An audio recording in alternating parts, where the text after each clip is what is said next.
Good morning students, welcome to your English class. कल हम लोगों ने पढ़ा था टाइगर इन अ जू रिटन बाय लेस्ली नॉरिस। आज अपने इंग्लिश के कोर्स को आगे बढ़ाते हुए हम लोग चैप्टर 3 की ओर बढ़ेंगे और इस चैप्टर का नाम है टू स्टोरीज अबाउट फ्लाइंग। ये देखिए बच्चों, टू स्टोरीज अबाउट फ्लाइंग, और ये जो चैप्टर है ये 2 पार्ट में डिवाइडेड है। फर्स्ट पार्ट है हिज फर्स्ट फ्लाइट और दूसरा पार्ट है ब्लैक एरोप्लेन। पहले पार्ट के राइटर हैं लियाम ओ फ्लैहर्टी एंड दूसरा जो पार्ट है ब्लैक एरोप्लेन, इसके राइटर हैं फ्रेडरिक फॉर्सिथ। बच्चों, ऑथर का नाम आपके लिए जानना बहुत ज़रूरी है, साथ ही साथ आप इसको याद भी कर ले, क्योंकि आपके जो बोर्ड एग्जाम्स होते हैं इसमें ये पूछा जाता है और ये बहुत ज़्यादा डिफिकल्ट नहीं है। जिस दिन जो चैप्टर आपको पढ़ाया जाए उसी दिन आप इस जो भी स्टोरी के ऑथर हैं, अगर उनका नाम अगर आप याद कर लें तो आपके लिए काफ़ी इजी हो जाएगा। तो आइए हिज फर्स्ट फ्लाइट जो पहला पार्ट है इससे हम शुरुआत करते हैं, और दूसरा पार्ट ब्लैक एरोप्लेन इसको हम अपनी दूसरे वीडियो में देखेंगे। तो पहला जो पार्ट है वो his first flight, it is all about young seagull, एक चिड़िया जिसके बारे में शायद आपने देखा भी होगा, सुना भी होगा, डिस्कवरी चैनल्स पे काफ़ी दिखाते हैं। ये जो चिड़िया होती है छोटी सी चिड़िया होती है, पर ये अपने डाइविंग के लिए काफ़ी फेमस होती है।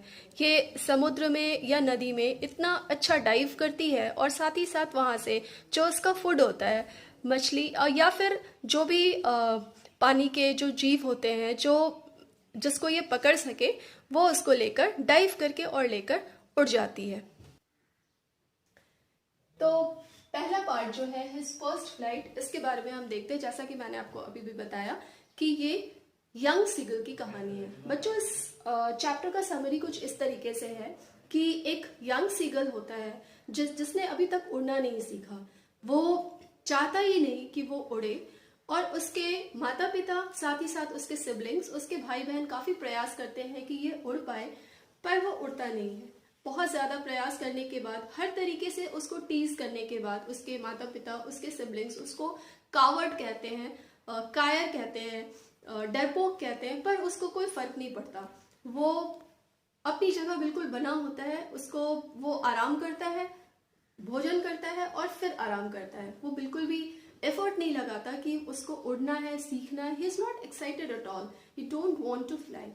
और बहुत ज्यादा थक जाने के बाद उसके माता पिता ये डिसाइड करते हैं कि अब हमें इसे किसी दूसरे तरीके से उड़ना सिखाना होगा, और ये सोचकर वो उसके माता पिता जो हैं वो और साथ ही साथ उसके सिबलिंग्स उसको इग्नोर करना शुरू करते हैं।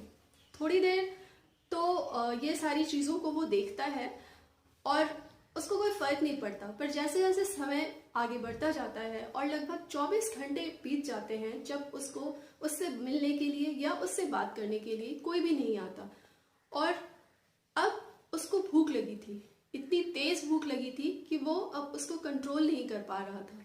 और उसी दौरान उसने देखा कि उसकी मदर अपने बीक में फिश को दबाकर लेकर जा रही है और वो उसके ही डायरेक्शन में आ रही है।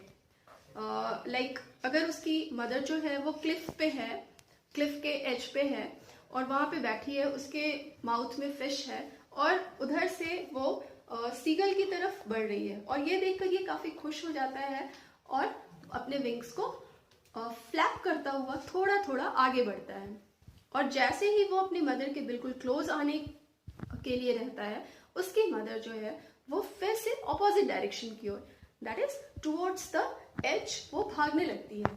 और इसको भूख इतनी जोर की लगी होती है कि ये बिल्कुल छलांग सा लगाता है, डाइव करता है, ताकि वो फिश का टुकड़ा अपने मदर के चोट से वो ले पाए। और उसकी मदर जो है वो उस एज से बिल्कुल अचानक से हट जाती है और सीधे से ये कूदकर नीचे चला जाता है। यानी वो माउंटेन क्लिफ जहाँ पे ये था, इसकी पूरी फैमिली, यंग सीगल की पूरी फैमिली जो उस क्लिफ के एज पे बैठी थी, वो सभी वहाँ से देखते हैं कि ये बिल्कुल जंप करके नीचे जा चुका है और नीचे सिर्फ पानी ही पानी है। जब वो नीचे की ओर डाइव करता है, सिर्फ पानी ही पानी है, उसको बहुत डर लगता है। उसको लगता है कि अब वो अपने लाइफ को सेव नहीं कर पाएगा।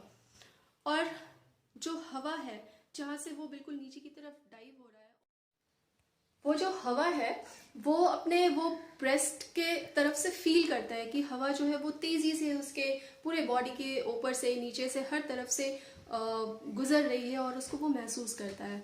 और वो सोचता है कि बस एक ही तरीका है जिससे वो बच सकता है, वो है उड़ने की कोशिश करना। और अचानक ही उसके विंग्स खुल जाते हैं और वो अपने विंग्स को फ्लैप करने लगता है। जैसे वो अपने विंग्स को फ्लैप करता है, वो धीरे धीरे हवा में ऊपर उठने लगता है। पहले वो उसने डाइव किया था तो वो नीचे जा रहा था, जैसे उसने अपने विंग्स फ्लैप करने शुरू किए तो फिर वो ऊपर की ओर बढ़ने लगा। और ये एक बहुत ही अमेजिंग एक्सपीरियंस था, इतना बढ़िया एक्सपीरियंस जिसको शायद वो कभी भी किसी को भी एक्सप्लेन नहीं कर सकता था। डाइव करने से पहले मैंने आपको बच्चों बताया पहले ही कि उसे बहुत जोर की भूख लगी थी, उसे प्यास लगी थी, पर अब क्योंकि वो ही हैज स्टार्टेड फ्लाइंग, उसने अपने विंग्स फ्लैप करने शुरू कर दिए, वो उड़ना सीख गया। इसके आगे वो भूख और प्यास भी भूल गया। उसे बहुत अच्छा लग रहा था, बहुत अच्छी एक्सपीरियंस उसको। उसके मदर फादर जो थे, उसके जो सिबलिंग्स थे, वो सभी माउंटेन क्लिफ के पास खड़े होकर क्लैप कर रहे थे। और वो सभी जो उसको पहले कावर्ड और डरपोक इन सभी चीज़ों से बुलाया करते थे, वो सभी अब उसके ऊपर प्राउड फील कर रहे थे। तो यही इस स्टोरी का समरी है बच्चों की अगर हम चाहें तो कुछ भी असंभव नहीं है। अगर हम कोशिश करें तो हमारी हार बिल्कुल भी नहीं हो सकती। हमारी हार तभी संभव है जब हम कोशिश ही ना करें। हम अगर एफर्ट न लगाएं तो हमारी हार संभव है। बच्चों इसको हम अपने बेसिकली मैं अपने पर्सनल एक्सपीरियंस से थोड़ा रिलेट करना चाहूँगी कि जब मैं छोटी थी तो मुझे साइकिल चलाना बहुत पसंद था और पर मुझे वो आता नहीं था। तो उसके लिए मुझे सपोर्ट चाहिए था, मेरे मदर फादर जो मुझे पीछे से वो साइकिल को पकड़ के रखे ताकि मैं आगे बढ़ा सकूं। एंड मीनवाइल मैंने फिर उसको सीख लिया। तो कुछ भी नया सीखने का जो एक की जो इच्छा होती है वो अपने अंदर बिल्डअप करना बहुत ज़रूरी है। जब तक इच्छा नहीं होगी कि कुछ नया करना है तब तक कुछ नया हम कर नहीं पाएंगे। इच्छा और जज्बा दोनों बहुत ही इम्पोर्टेंट है। तो बच्चों ये था हिज फर्स्ट फ्लाइट का समरी।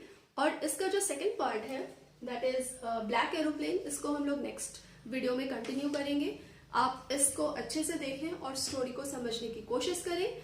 और जहाँ तक क्वेश्चंस का सवाल है तो मुझे लगता है कि सबसे इम्पोर्टेंट क्वेश्चन जो इस चैप्टर से पूछा जाता है वो है how did young seagull made his first flight और how did young seagull made his main flight. तो इसमें आप आंसर्स में वो सारी पूरा घटनाक्रम लिख सकते हैं कि कैसे उसके मदर फादर ने उसको इग्नोर किया और फिर कैसे फाइनली वो मरने के डर से उसने अपने आप को बचाने के लिए अपने विंग्स फ्लैप करने शुरू किए और फाइनली वो अपने विंग्स को फ्लैप करता हुआ फ्लाइंग सीख पाया और इस तरीके से उसने अपना